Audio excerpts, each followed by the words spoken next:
Jadi Laskar Sabilillah memang punya tugas mengawal ulama. Kalau saya sering buat ucapan itu begini, Laskar Sabilillah itu versus Laskar Ubaidillah. Jadi lawannya Laskar Sabilillah ini Laskar Ubaidillah. Mengapa saya sebut begitu? Karena Ubaidillah ini tokoh fiktif. Beliau itu diklaim wafatnya tahun 383 Hijriah, tapi namanya baru muncul 5 abad setengah kemudian. Dan nama Ubaidillah ini nama tercemar. Nama tercemar. Mengapa saya katakan nama tercemar? Pasca sahabat Nabi tentunya, Ubaidillah inilah yang membunuh Imam Husain bin Ali, yang memenggal kepala Imam Husain di Karbala, lalu nusuk kepalanya pakai tombak dan dipajang sepanjang jalan. Saya cuma pakai logika saja, Pak. Masa kita mau namain anak kita dengan nama orang yang telah membunuh kakek kita? Nggak masuk akal aja saya ingat. Nggak masuk akal secara moral. Nama Ubaidillah secara moral cacat. Berdasarkan kitab nasab, nama itu nama cacat, nama yang tak punya asal usul. Kalau dari hadis itu bukan lagi statusnya, bukan lagi majhul, bukan lagi tidak dikenal, tapi palsu. Minimal diam untuk para muhibbin.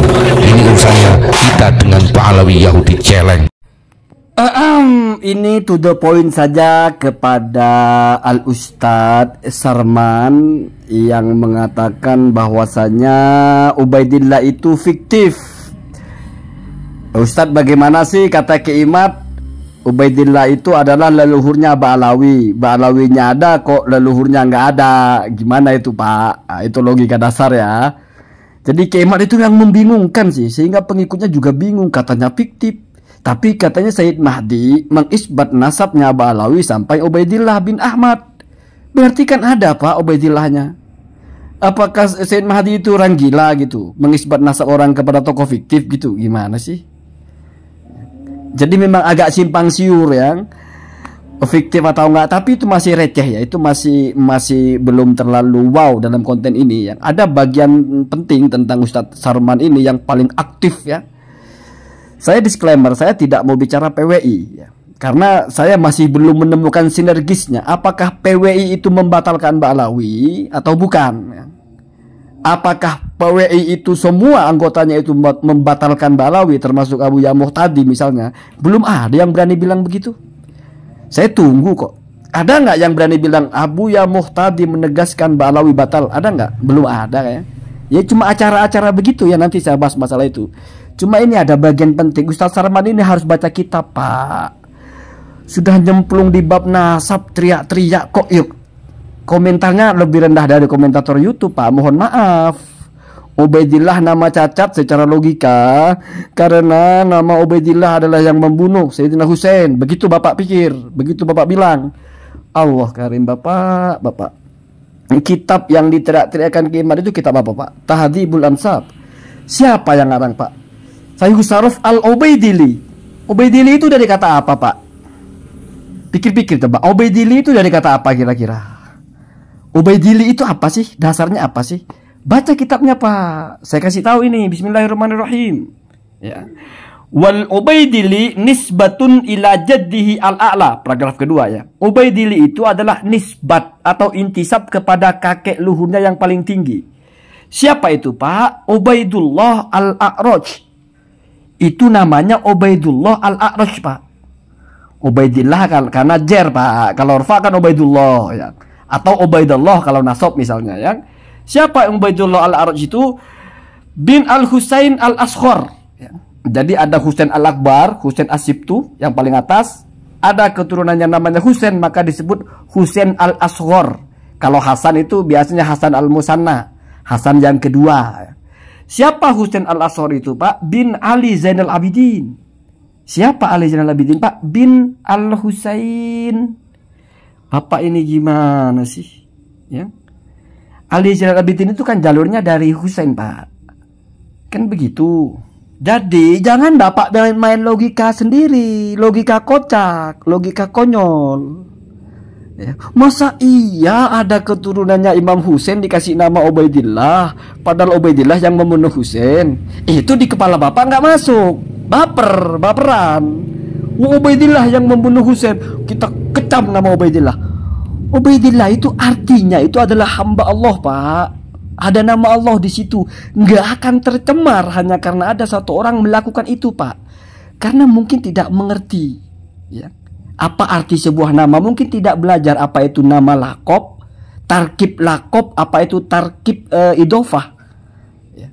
Walaupun tidak perlu terlalu jauh lah, terlalu wow kalau ditanggapi harus ilmiah itu. Cukup Anda baca. Terus buka coba kitabnya Al-Ubaidili itu, Pak. Jadi ingat, Ubaidili itu Syekh Syaraf Al-Ubaidili itu. Kenapa disebut Ubaidili? Sama dengan kenapa disebut Ba'alawi? Karena kepada Alwi, Pak. Ubaidili kenapa? Karena ada kakeknya yang bernama Ubaidullah Al-A'raj, putra dari Husain Al-Asghar. Husain Al-Asghar ini cucunya Sayyidina Husain, Pak. Putra dari Ali Zainal Abidin. Jadi cucunya Sayyidina Husain yang dibunuh oleh orang bernama Ubaidillah diberi nama Ubaidillah biasa, Pak, nggak baperan, nggak lalu nama Ubaidillah tercemar, Pak. Lalu baca di kitab Tahdhibul Ansab, saya sajikan 2 halaman saja nih, Pak, penuh, Pak. Nama Ubaidullah itu masih ada halaman yang lain, Pak. Ini karena nggak muat aja layarnya itu. Jadi mikiro. Ya kalau menurut logika Bapak tidak masuk ya persetan. Logika Bapak apa nilainya? Akal-akalan. Toh ulama nasab menyebut nama Ubaidillah banyak. Mereka aja masih enjoy pakai nama Ubaidillah, Pak. Bukan cuma satu lagi, ratusan bisa-bisa itu, atau puluhan setidaknya itu. Ya Anda hitung-hitung saja. Ini baru dalam satu kitab, Pak. Di kitab Al-Fakhri misalnya, cari nama Ubaidillah banyak, Pak. Makanya kalau ingin kenal nama kitab itu, kalau males bacanya, Pak, buka kitab nasab, buka baca terakhir. Indeks nama-nama yang ada dalam kitab itu lengkap, Pak.